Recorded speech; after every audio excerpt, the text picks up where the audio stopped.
Okay? This is Bruce's house down here in Florida. Beautiful.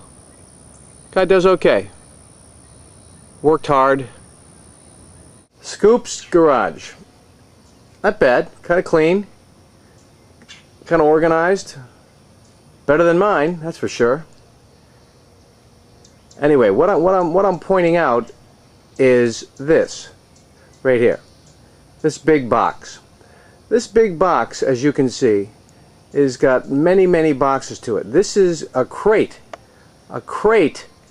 of Bruce's new book, well, his revamped book, Prophet or Madman.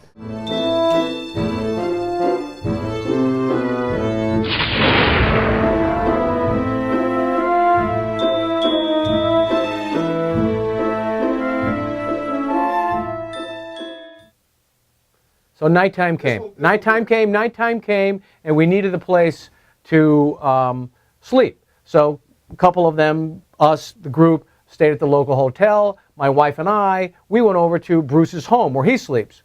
And my wife, by the way, is part of the crew. And she and I have been married for 27 years, and my wife has given me 4 beautiful children. And so she and I went over to Bruce's house. And Bruce's home, he lives, very nice neighborhood. The home is owned by his fiancée, Suni, who you met and you saw in the last episode or so back.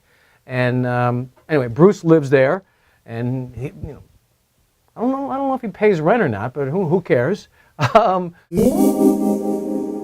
that's part of the isn't that part of the story? I mean, it's not his house. That's his ex-wife's home. I mean, that's her home.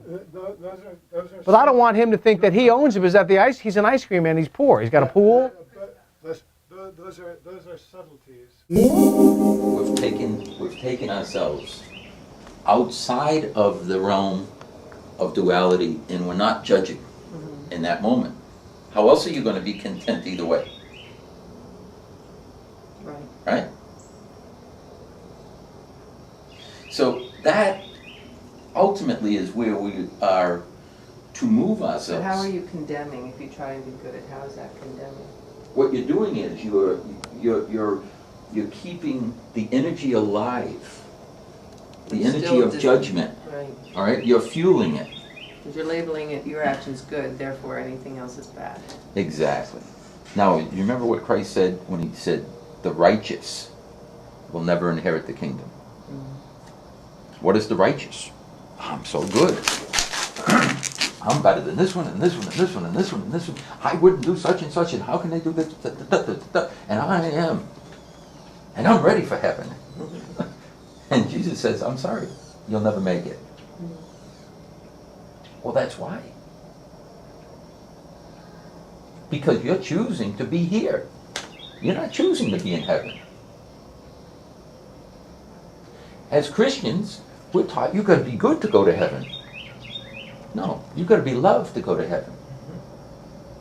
You see the distinction between these two states? But for the most part, Christianity is not teaching that.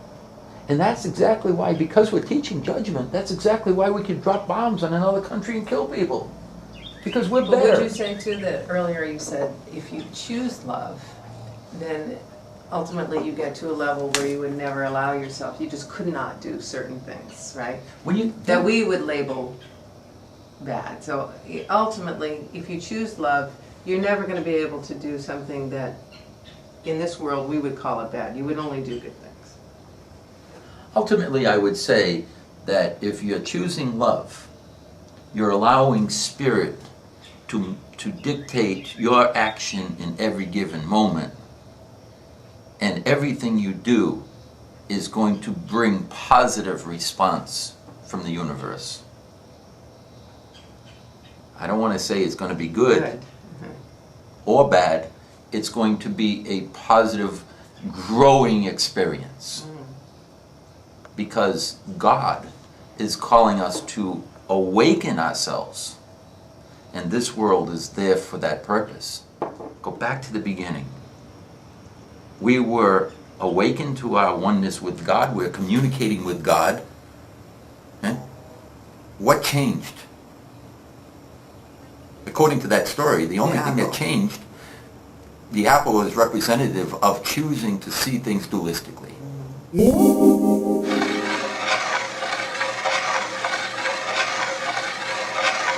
Why don't we get ourselves clear and open our minds and our hearts. I'm your servant. We think in terms of we're God's servant. Right. But God is there as our servant. That's quite a little different twist here. It's a big twist. Isn't it? God's our servant? I'm saying, what do you want? He's calling us, but at the same time saying, I got to serve you.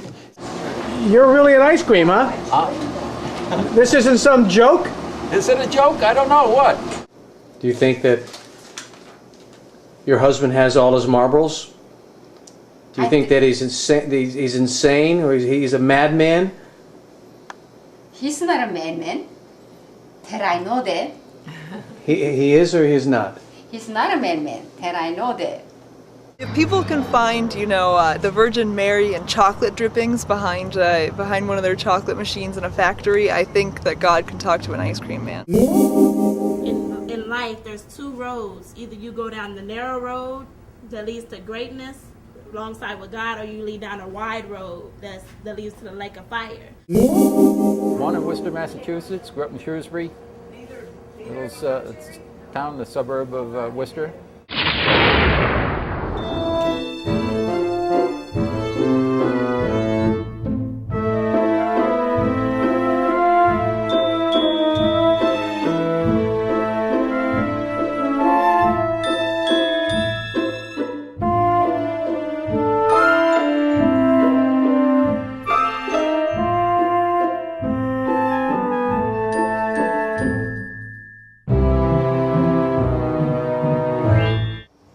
I'm sharing with people what I know to be true. They can say, hey, you're crazy.